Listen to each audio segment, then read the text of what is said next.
చాలామంది నా పేరు శ్రీకృష్ణారెడ్డి. చాలామంది అన్న ఏందన్నా ఈ మధ్య రాష్ట్రాన్ని వదిలేసామా, ఏం జరుగుతుంది అసలు రాష్ట్రంలో, అసలు ప్రభుత్వం ఉందా లేదా, కాంగ్రెస్ కేసీఆర్ ఎకరానికి 5,000 ఇచ్చేవాడు. ఇక కాంగ్రెస్ మేనిఫెస్టోలో 7,500 ఇస్తామని చెప్పారు. ఇవాళ 7,500 దేవుడికరగా కానీ కనీసం 5,000 కూడా అసలు రైతులకు ఏందని పరిస్థితి అన్నారు. అదే బీఆర్ఎస్ ప్రభుత్వంలో రైతులకు అనుగుణంగా మార్నింగ్ నుంచి నైట్ వరకు 24/7 కరెంట్ ఉండేది.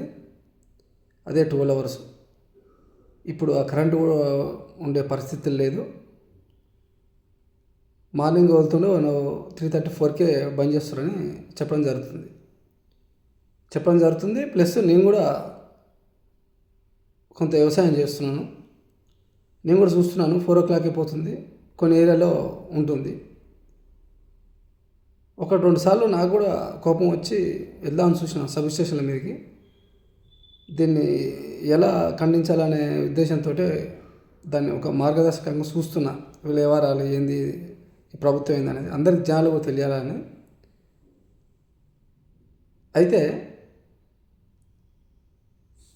రాష్ట్రం మొత్తం ఒకైతే అయితే మాది మునుగోడు నియోజకవర్గం కాబట్టి రాజగోపాల్ రెడ్డి గారు ఇంతకుముందుకు మధ్యాహ్నం టెండర్లు వేశారు. ఈ సంవత్సరం టెండర్లు కూడా పెంచారు 3 లక్షలు ఒక్కొక్క టెండర్కు. కానీ విచ్చలవిడిగా మార్నింగ్ 10 గంటలకే షాపులు తీయడం అనేది మంచి పద్ధతి కాదు. అది తెలంగాణ వ్యవస్థ మొత్తం యూత్ ఆగమైపోతుంది, తాగుబోతులాగా తయారైపోతుంది. రాజగోపాల్ రెడ్డి గారు వైన్ షాపులు 1 గంటకు ఓపెన్ చేస్తే బాగుంటుందని చెప్పారు. ఏ ఒక్క వైన్ షాపు 1 గంట లోపు ఓపెన్ చేస్తే ఆ వైన్ షాపు బెల్ట్ షాపు రద్దు చేయాలి. అది కలెక్టర్ కాడ ఉంటుంది. దాన్ని ఒక ప్రతిపాదన తీసుకురావాలి, రాజగోపాల్ రెడ్డి గారు తీసుకురావాలి. రోడ్లు కానీ, డెవలప్మెంట్ కానీ, కాంట్రాక్టర్లు కానీ అన్నీ సకాలంగా జరిగిపోవాలి. మా మండలాలకు కనీసం ఒక డిగ్రీ కాలేజ్ కూడా లేదు. రాజగోపాల్ రెడ్డి గారు సొంత నిధులతో కూడా ఒక స్కూళ్ళు ప్రారంభించారు. నల్గొండలో కోమటిరెడ్డి వెంకరెడ్డి గారు, జ్ఞానజ్యోతి ఆయన కూడా ఒక స్కూలు ఓపెన్ చేశారు సొంత డబ్బులతోటి. వీళ్ళు రాష్ట్రం మాట పక్కకు పెడితే సొంత ఆధిపత్యానికి ఎక్కువ ప్రిఫరెన్స్ ఇస్తారు. అది మనకు కావాలి. పేదోడికి ఎవడైతే బాంధవుడుగా ఉంటారో ఆ నాయకుడిని మనం ఎంచుకోవాలి. ఇప్పుడు రైతు బంధు పక్క పెట్టేసారు. ప్రజెంటు కరెంటు సరిగా లేదు.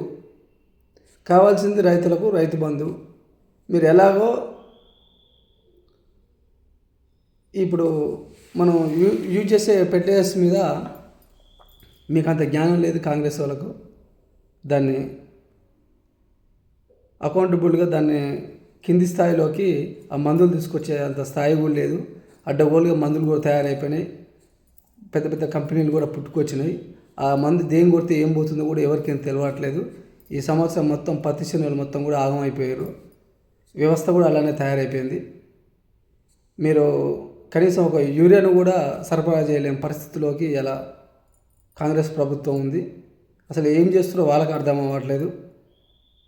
ఇప్పుడు ప్రజెంట్ మునుగోడు నియోజకవర్గంలో అభివృద్ధికి ఆటంకాలు జరిగితే ప్రభుత్వం సహకరించకుంటే రాజగోపాల్ రెడ్డి గారు రాజీనామా చేసేసి మళ్ళీ బై ఎలక్షన్కి వెళ్ళాలి. ఇది మేము చెప్పేది. నువ్వు రాజీనామా చేయి, మేము తిరుగుతాం, నిన్ను గెలిపిస్తాం, అందులో ఎలాంటి డౌట్ లేదు. నువ్వు ఏ డిసిషన్ తీసుకుంటావు అనేది అది నీ పర్సనల్. నియోజకవర్గానికే మనం అభివృద్ధి పాటుపడదాం. ఇక తెలంగాణలో కాంగ్రెస్ అంటే అది పక్క పెట్టేసే, అది వాళ్ళ మైండ్ బట్టి ఉంటుంది, వాళ్ళ నాలెడ్జ్ బట్టి ఉంటుంది. వాళ్ళు ఉంటారా ఊడతారా అనేది తర్వాత. నేను ఎప్పుడైనా ఒకటే కోరుకుంటాను, ప్రజల శ్రేయస్సే నేను కోరుతాను. తర్వాత నేను ఏదైనా మంచివాడని బట్టి. ఇప్పుడు ఒక వాగులో ఒక మురికి నీళ్ళు పోస్తే, ఒక మంచినీళ్ళు పోస్తే మురికి నీళ్ళు సపరేట్ అయితే మంచినీళ్ళు సపరేట్గా వెళ్తుంటాయి, రెండు కలవవు. ఈ అభివృద్ధి కూడా అంతే. ఇప్పుడు రాజగోపాల్ రెడ్డి గారు అభివృద్ధి చేస్తున్నారు, అన్నీ బాగా చేస్తున్నారు, కాంట్రాక్టులు అన్నీ నడిపిస్తున్నారు, కొంత నిధులతో నడిపిస్తున్నారు. వీడికి బడ్జెట్ ఆపేసేయాలి, నిధులను ఆపేయాలంటే ఇది వేస్ట్.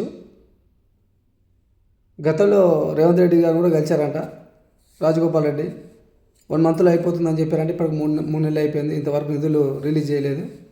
ఇది ప్రభుత్వానికి పెద్ద పరాకాష్టే. ఇది నిధులను రిలీజ్ చేయాలి. మా మునుగోడు నియోజకవర్గంలో మటుకు 1 గంట తర్వాతనే బెల్ట్ షాప్లు ఓపెన్ చేస్తాం. యూత్ మొత్తం రోడ్ల మీద కూడా యాక్సిడెంట్లు అయి చచ్చిపోతున్నారు.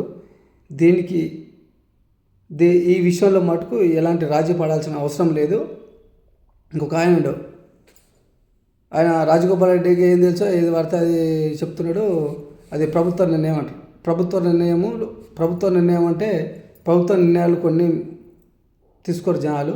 ఎందుకంటే నియోజకవర్గంలో ఒక నాయకుని ఎన్నుకున్నప్పుడు ఆ నాయకుడు నడవడి పట్టేసి ముందుకు వెళ్ళాలి. అది మంచిగా చెడు అనేది ఆలోచించుకునే విధానం బట్టి ఉంటుంది. ప్రభుత్వాల్లో లక్ష్య తీసుకొస్తాయి. మస్తు మేనిఫెస్టో పెట్టారు. ఏం చేశారు? ఏమీ లేదు. ఆడ జీరో నాలెడ్జ్. ఫస్ట్ ఈ కాంగ్రెస్ వాళ్ళకు పరిపాలన చేయడం రావట్లేదు. అడ్మినిస్ట్రేషన్ మొత్తం ఫెయిల్ అయిపోయింది. ఈ కాంగ్రెస్ గవర్నమెంట్కు సలహాదారులు ఏం చేస్తారో అర్థం అవ్వట్లేదు. వీళ్ళకు సొంత ఇంటెలిజెన్స్ ఏం చేస్తారో అర్థం అవ్వట్లేదు. ఏమైనా ఊర్లలో ఊరికో 10 ఇళ్ళు ఇచ్చేసేసి ఇందిరమ్మ ఇళ్ళు, మేము ఇదే మా రాజ్యం అంటే మటుకు ఇక అది లేదు.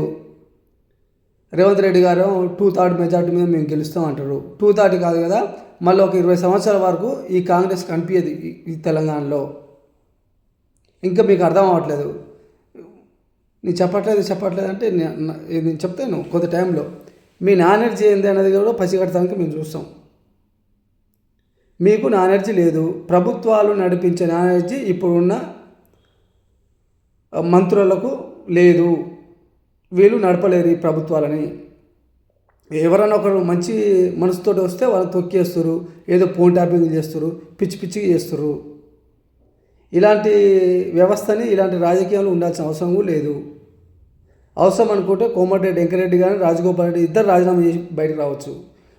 ఒకటేసారి ఎలక్షన్లకు వెళ్ళిపోతాం, ఎంపీకి ఎమ్మెల్యే, అంతే తప్ప ఇంకొకటి లేదు.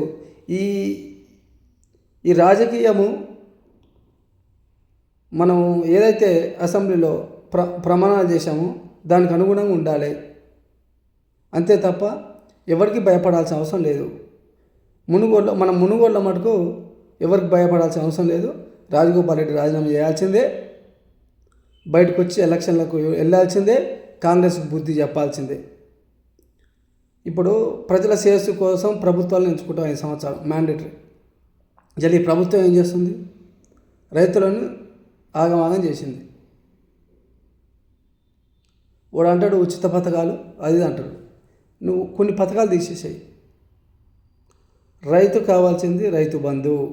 ఊళ్ళల్లో రైతు జీవనాధారమే అది. రైతులు ఇప్పుడు ప్రజెంటు తెలంగాణలో 4 కోట్ల మంది రంకో, 1 కోటి మంది హైదరాబాద్లో 3 కోట్ల మంది వ్యవసాయ జీవనాధారమే బతుకుతుర్రు. వాళ్ళకు వచ్చి 1 ఎకరం వరేసుకుంటే వాడికి మా అంటే మిలిగేది ఒక 4 నెలలకు 50,000 మిగులుతుంది, 30,000 మిగులుతుంది. వాడు సొంత పనులు చేసుకొని అన్నీ చేసుకుంటే. లేకపోతే ఏం మిగులుతుందండి? ఒక పుట్టి ఒడ్లు ఉన్నాయి, పుట్టి ఒడ్లకు అమ్ముకుంటే 18,000 19,000. 1 ఎకరానికి 4 పుట్లు అవుతాయి. మహా అంతే 4.5 పుట్లు అంతాయి. అంటే ఒక 60,000 70,000 మిగులుతుంది వాడికి ఒక 5 నెలలకు. నువ్వు అదే రైతు బంధు చేసుకుంటే వాడికి నచ్చిన పెట్ట కానీ ఈ కొన్ని అవసరాలకు అనుగుణంగా వాడు మార్చుకుంటాడు. నువ్వు డబ్బులే ఇచ్చేసేయాలి. డబ్బులు ఇచ్చేస్తే వాడికి వ్యవసాయానికి ఏదైతే అనుగుణంగా వాడు మార్చుకుంటే అవి తెచ్చుకొని వాడు వ్యవసాయం చేస్తాడు. అంతే తప్ప నువ్వు పిచ్చిగా అవి చేసి ఇవి చేస్తా అంటే అది అంత వేస్ట్. ఫస్ట్ వీళ్ళకు అడ్మినిస్ట్రేషన్ తెలియదు. కాంగ్రెస్ వాళ్ళకు వీళ్ళకు ప్రభుత్వాన్ని పరిపాలించే విధానం లేదు. ఈ రైతు బంధు అనేది సకాలంగా తీసుకొచ్చేసి దీన్ని వేయాలి. ఇది పక్కకు పెట్టేసేసి పిచ్చిగా మేము చేస్తామంటే మటుకు ఈ కాంగ్రెస్ని ఇంకా ఈ రాష్ట్రంలో ఎవడు కాపాడలేడు. జై హింద్, జై తెలంగాణ.